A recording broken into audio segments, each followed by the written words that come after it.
I have a soft spot for the Legends class, or Legion class, or cyberverse, or whatever you want to call it.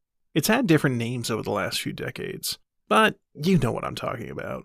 The pocket-sized, budget-friendly lineup that started way back in the Transformers Cybertron era, and has been reinventing itself off and on for years after. This line for me was a great place to scratch the itch of collecting during the years when I took a break because being an adult sucks. But let's not dwell on that. Let's get to what we came here for, because this list is going to be legend. Wait for it. Dairy. 2015 gave us the second Robots in Disguise line, and while the line will never rank up there as a favorite for me, it definitely had some interesting characters and figures. The Sideswipe design is actually pretty cool, and even though this legend scale figure is kinda generic, even for the price point, I find it endearing. The plastic feels nice. The colors are great, and I really enjoy the sculpted details on this figure. This design is a great example of reinventing an older character. While he doesn't look exactly like G1 Sideswipe, he doesn't need to. He does his own thing while still evoking the spirit of a character that bears the name.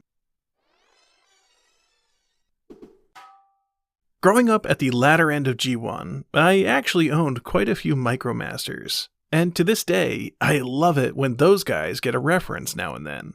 Flak was one of my favorites as a kid, and the Dark of the Moon cyberverse Flak was a must-buy for me when I saw him. I love the armored truck form, and the camo paint job looks fantastic. His transformation is surprisingly involved for this scale of figure, leaving us with a really nice robot mode, with some wonderful sculpted details, and a kick-ass looking shoulder cannon. It's not the most poseable figure in the world, but that's not what this scale is about, and I like him. Sometimes simple is better. The G2 Tank Megatron is just fun to play with. A fantastic boxy robot mode, complete with the G2 style shoulder cannon. He's rocking those wonderful green and purple camo colors. This is just a great little figure. While the transformation is pretty straightforward, I gotta shout out that fun little head swivel moment that's oh so satisfying. The tank mode is a brick, but it's a fun brick, bringing all the colors together. My only real issue with this figure is they put the wrong damn insignia on it. Growing up, I always wanted a G1 Hound, but I never got him. When I was little, I used a Matchbox car of a green army jeep as a stand-in for him, which is probably why I like this little Legends class figure so much. Wonderfully detailed. It's about the same size and the same color, but unlike the Matchbox car, this one actually transforms into Hound. And it honestly looks great. The little details like the painted headlights and the front winch are all there, and he even has the star on his shoulder. I just love this little guy. Flame War is just a fantastic repaint of Prime RC. I already really liked this design for RC, but as Flame War, I love it. It really is amazing what a few choice colors can do to change a character around, and put them on a pretty cool mold with a fantastic transformation.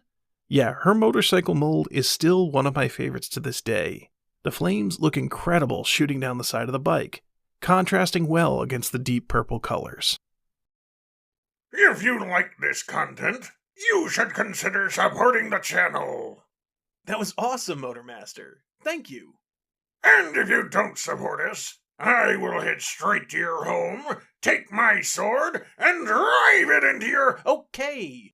That was great. Let's get some lunch. I could really go for some sashimi.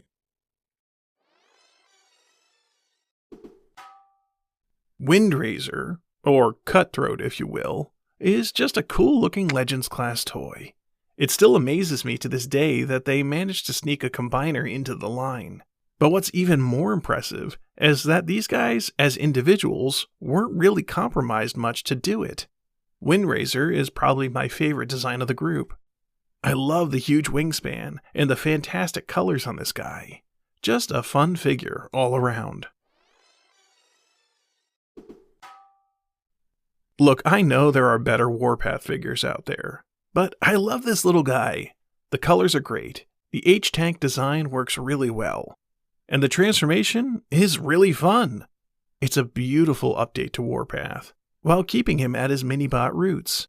He's just an overall fun figure that makes a great little desk toy. Okay, let's get into this. I don't need my Megatron to be a gun. I am perfectly happy if he's never a gun again. But I will say, it was a huge surprise when this figure got a release. Because, well, look at it. It's a really cool looking Megatron. I've handled G1 Megs, and his first Masterpiece figure.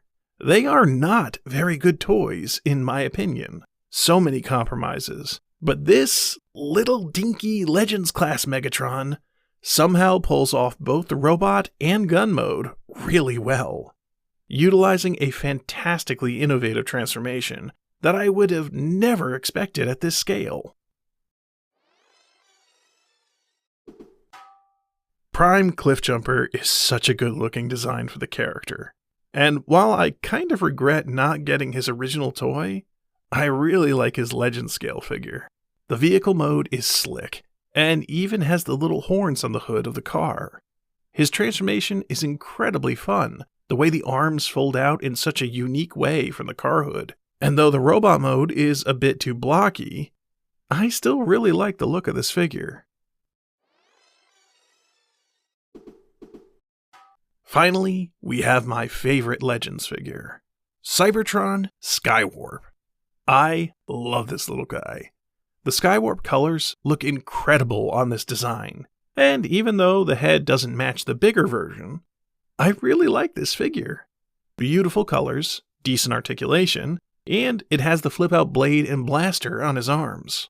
Transformation is nice and smooth, resulting in an excellent scaled-down version of the Cybertron Tetrajet design.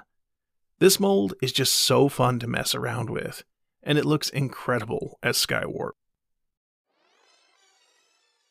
Alright, there you have my top 10 Legends, Legion, Cyberverse figures. I really hope you enjoyed this little trip down memory lane with me. Such a fun little series that I loved picking up now and then when I was less active in the hobby. But who were your favorite Legends class figures? Let me know in the comments below.